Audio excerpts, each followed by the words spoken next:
بسم الله الرحمن الرحيم وصلى الله على نبينا محمد وآله وصحبه أجمعين. الموصول وهو الموصول دان إند جكتان وهو وني جكتان في الأصل تلسل دادو إند وني الموصول كو اسم مفعول من ونو وصل الشيء بغيره وصل كاري جوكندري الشيء ande hunde بغيره كو جيدا ام سا جوكندري hunde wonde فيل وصل يو اسم الفاعل او واصل اسم المفعول او موصول ود موصول لسلم كو اسم المفعول يلتي كو من وصل الشيء بغيره اذا جعله سو ودي hunde من تمامه اتمغول der hunde ndoko inde lugha وفي الاصطلاح نون كو اسمي وحرفي. اصطلاح النحاة نون بي موصول نوري بيتر اسمي نوري بيتر حرفي. وإليه كو فاود موصول اسمي وني أفهم التعريف الاصطلاحي أشار جو في قوله كونغول مكو وي موصولنا الحرفي ما أول مع صلته بمصدر حيث وقع وذاك أن والوصل فعل صرفا وكي بما ضارع للام قفا وأن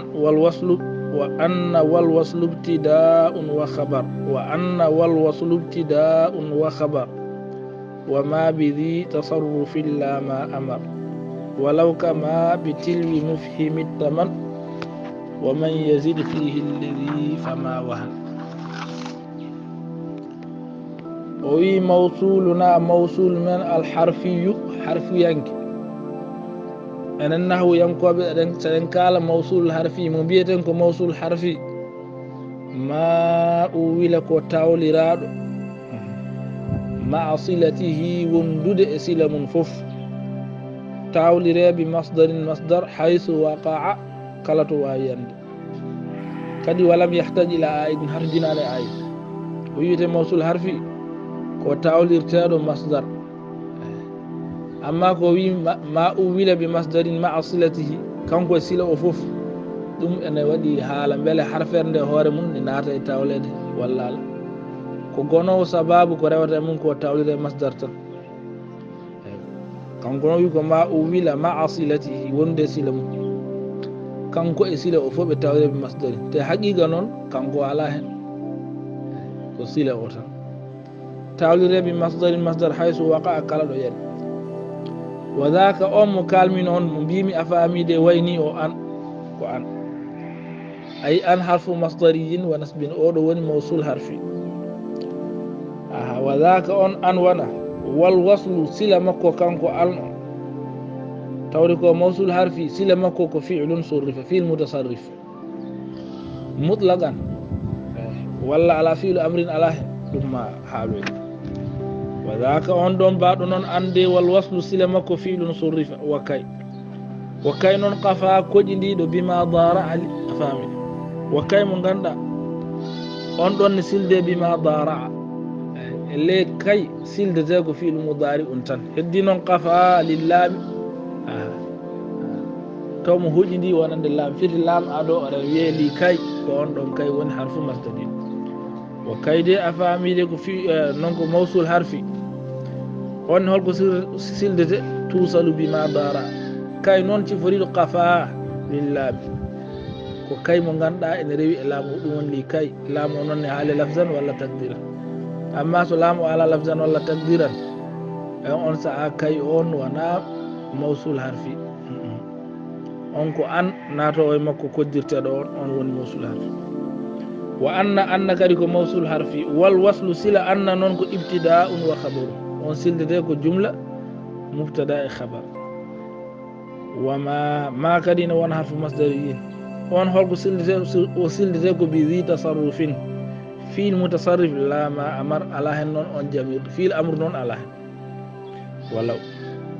lawni afamide ko harfu masdariyin kono kanum kama waytan kono mani firti o silde ko wana fi'l amri kono heddi non bitilwi taw mo rewi mufhimi pammino attaman ɗum attamanni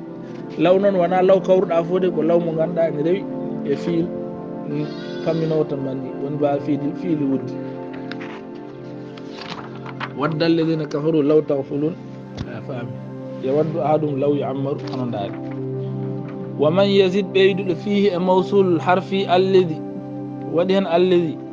i onde fama wahana onni lo ani wa man yazid fihi ɓeyduɗo e mawsul harfi alladi fama wahana o lo ani le alladi andano ko mawsul ismi in kono sa aji gade wawi wonde mawsul harfi baɗɗo ɗum o lo ani ɗum woni mawsul harfi heddi noon ɗiɗo jimi jaaka a famide turra e ɗum woni lihmirar nubbuna ana ɗiɗo jimi koye alfiyatu suyuɗi ɗi jeeya heddi noon ɗi taggama ɗo ɗi mbaɗama ɗo andaka noon hol gadiɗo wadde a famide gadiɗo wattude ɗi e nuska he en keɓani andude ɗum kadi ko jiiɗen e anduɓe ne kaari ɓe mbi ko andaka gadiɗo ƴenƴidde ɗi hen الموصول الحرفي موصولنا الحرفي ما أول كدي ولم يحتاج إلى عائد مع صلته بمصدر حيث وقع وذاك أن الناصب للمضارع والوصل ننك فعل صرف ماضيا كان أو مضارعا اتفاقا أو أمرا على الأصح أو أمرا على الأصح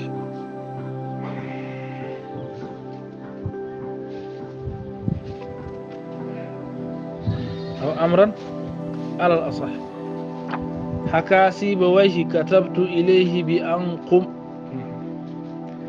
شفاده ينو لا تصلن أن بما قد بان أمرا على رأي أبي حيان لا تصلن وأفامي دي جوك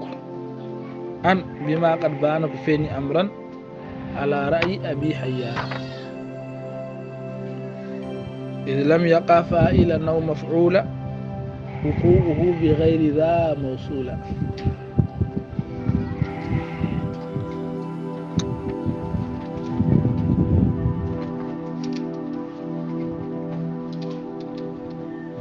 إذ لم يقع سبي أفامي ويناني كانكو أنو إذ لم يقع وقوعه موصولا بغير ذا هو أنا بندور هلو فاعلا أو مفعولا ولا كنندي أنكو يدينو كوجي أنا wadde o amru rewatami kono noon o wi hakasibo wahi katabtu ilayhi bi anko wa kay noon mo ganduɗa kafa wa kay kay mbiɗen kafa taw mo hoƴidi lillaami wa kay tusalu bima dara heddi noon kafa lillaami allami addallati ala ta'lili lafzan noon aw taqdiran وأن نون والوصل ابتداء وخبر ثم رفتن إن كان الخبر صلاتي ما خبر أن أو مشتقا مسندا لضمير اسمها فالمصدر أو مؤول من لفظه مثلا جوني ساوي ظننت أن زيدا قائم قائم كمشتق تأفامي دي قائم أن في ضمير أن هو اسمه أن زيدا قائم هو نندون ود مصدر نغتا كو لفظ اسم الفاعل غوندون ليكو ظننت قيام وإلا ستوينون أفامي دي خبر أو ونا مشتق تنكو فبالكون مصدر تاولي تامو كوي كون ولا الاستقرار أفامي ظننت أن زيدا أخاك أن زيدا أفامي دي أخوك جافنا أيوه بسم الله دو جوني أن زيدا أخو أنا مشتق wadde mbiyata a faami ko zanantu kawna ɗum woni wa illa so tawi a faamide noon habar o wona mushtaq wona musnadar li damir ismiha fa bil kawni wal istiqrari wa ma bi dhi tasarrufin la ma amar o wi wa sumi ananama noon alaysa amiri fil umuri bi antuma bima lastuma ahla al khiyanati wal ghadri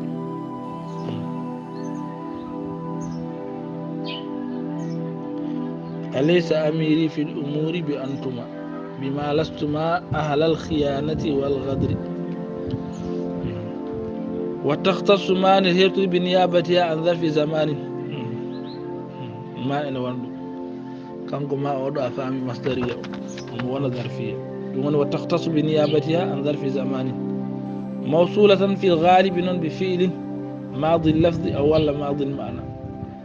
ماضي المعنى هو المنفي بلا نحو خالدين فيها أبدا ما دامت السماوات والأرض وقوله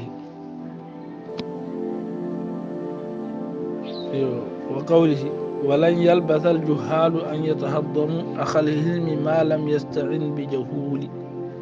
ولن يلبث نيبتا الجهال أن يتهضموا دبا كلتا أخ الحلم ما لم يستعن بجهول دون دو ولي تراكي مجدو firti ɗaaɓe ɗon ɗaaɓan ɗaaɗo goɗɗo mon gufaɓe ɓe carataɓe ngabbu maɓe jaɓɓuma wa min gayri lghalibi qawluhu nutawifu ma nutawifu thumma yawi dhawu lamwali minna wal adib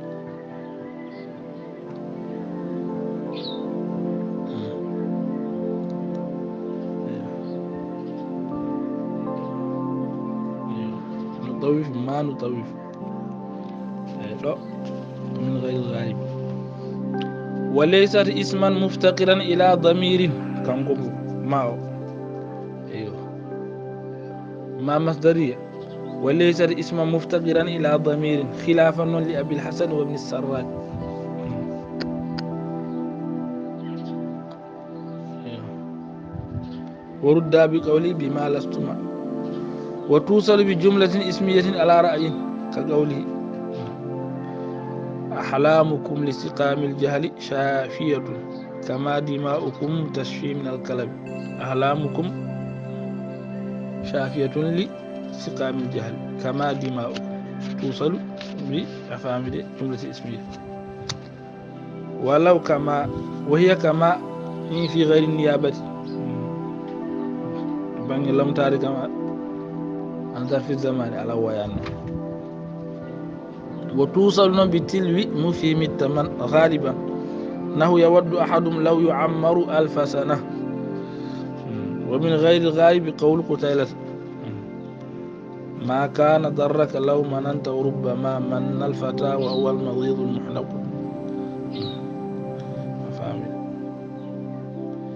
وقولي وربما فات قوما جل امورهم من التوامي وكان الحزم لو عاجل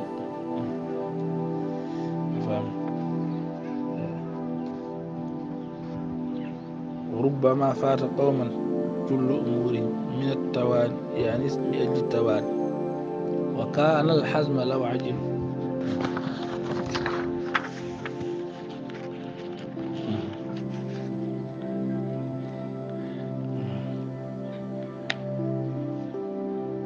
وقد تغني وينكنك لو أن تمني ينغات مني فينصب بعدها الفعل مقرونا بالفاء كقوله سرينا إليهم في جموع كأنها جبال سرورا لون عان فتنهد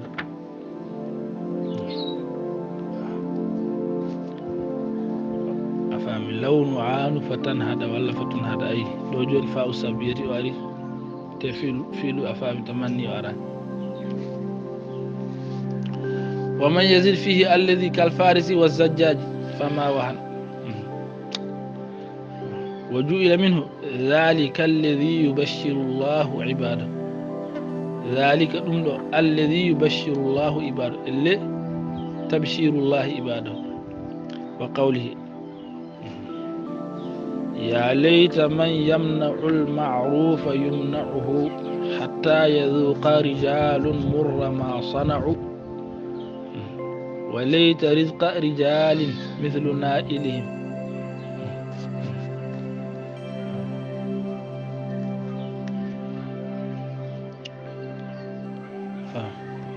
قوتا كقوت ووسعا كالذي وسع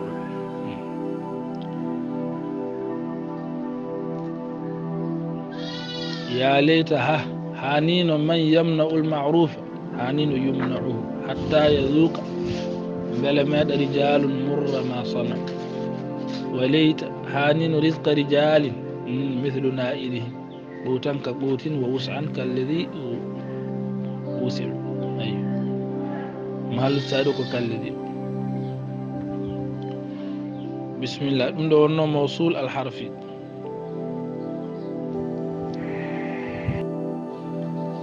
أيوه الموصول الاسمي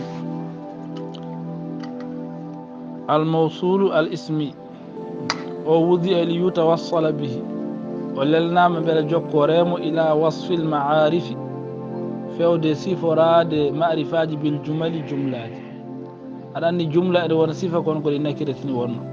كون بلا معرفة دنيا دوم على ساق موصول تاوي وإنما يوصف بها كأن نكرة تقول بها جاءني الذي أكرم من جاءني الذي فعل ولا تقول جاءني الرجل فعل ولا جاءني الرجل ضرب كما يتوصل نغندا نجوكوري بذو إلى وصف الذوات ذات صفر بالجواهر جوهر مثلا جون أفامي دي مال ولا علم ولا كنندها دادو جري غوني جوهر جوني ذات صفرتاك دادو سايدي صفرات ذات دادو ما غندا أفامي دي بيم بيا جاءني ذو مال كنا بيا جاءني رجل تنبيا مال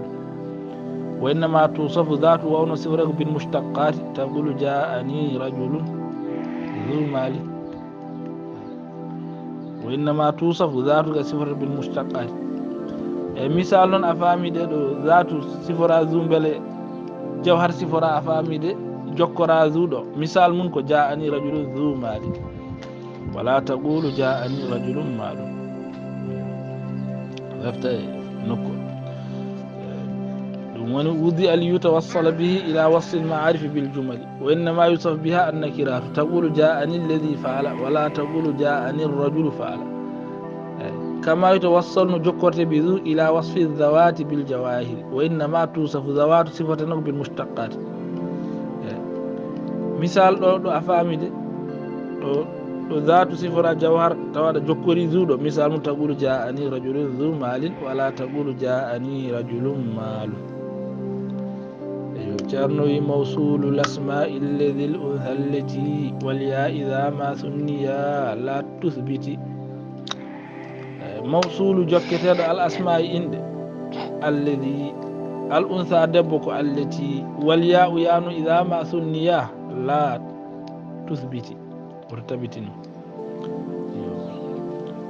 موصول الأسماء هو ما افتقر أبدا إلى آئد أو خلفه أول جملة صريحة أو مؤولة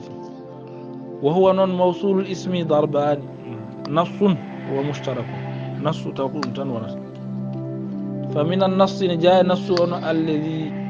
الذي نقول للمفرد المذكر عاقلا أو غيره الأنثى نقول للمفردة عاقلة كانت أو غيرها والياء إذا ما ثنيا لا تثبتي ولا يختص ذلك بالمبني وانا مبني تنجد وانا عندنا نقول ساعات آخر مجن ممتع بل يضاف آخر المورب نحو عاشوران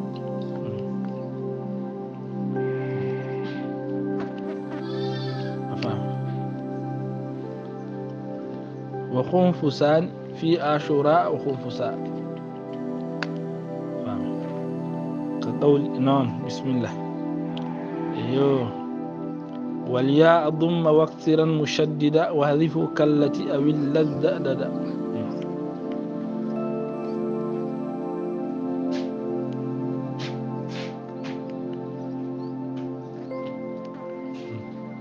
والياء ياء ضم واكثرا تولها المشددا وهذف ممتم كانكو ياء كالتي أو اللذ دا والياء ضم واكسرا مشددا كقول أغض ما استطعت فالحليم الذي يألف الحلم إن جفاه بذيب أغض ما استطعت لو أنه فالحليم الذي يكون يألف الحلم إن جفاه بذيب كقوله وقوله وليس المال فاعلمه بمالي وإن أرضاك إلا للذي ينال به العلا أو يصطفيه لأقرب به ويقصي وليس المال بمال فاعلم وين أرضاك إلا الذي سبحانه وتعالى أفهمي دين غاندا ينال به الأولى يصطفيه لأقربه وللقصي. أيوه بسم الله. واذف كالتي أي والتي قال وكنت والأمر الذي كيد كالذي تزبى زبيبة فاصطيدا كلا تزبى زبيبة فاصطيدا. أيوه بسم الله. أيوه أو اللذة قال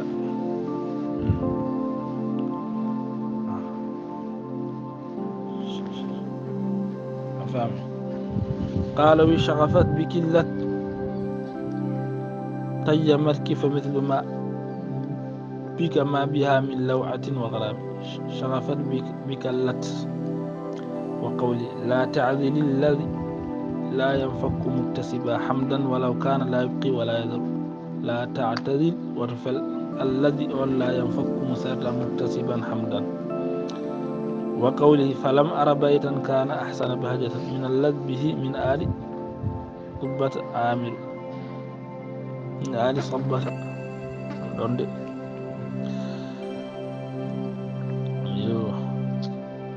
وقوله أرضنا التي أوت ذوي الفقر والذل فأضحوا ذوي غنى واعتزاز.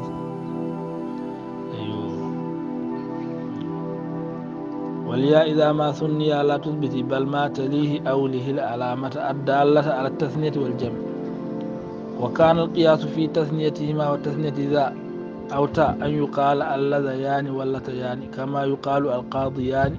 بإثبات الياء وفتيان بقلب الألف ياء ولكنهم فرقوا بين تثنية المعرب والمبني كما فعلوا في التصغير. بسم الله. والنون إن تشدد فلا ملامة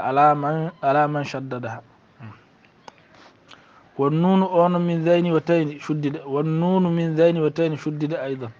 وتعويض النون من المحذوف أو تأكيد للفرق قصد بذاك. ولا يختص ذلك بحالة الرفع ونال رفع دونه واللذان على خلافا للبصريين لأنه قد قرئ في السبع ربنا أرنا اللذين جنغام إهدى ابنتي هاتين كما قرئ واللذان يأتيان فذانك برهانا.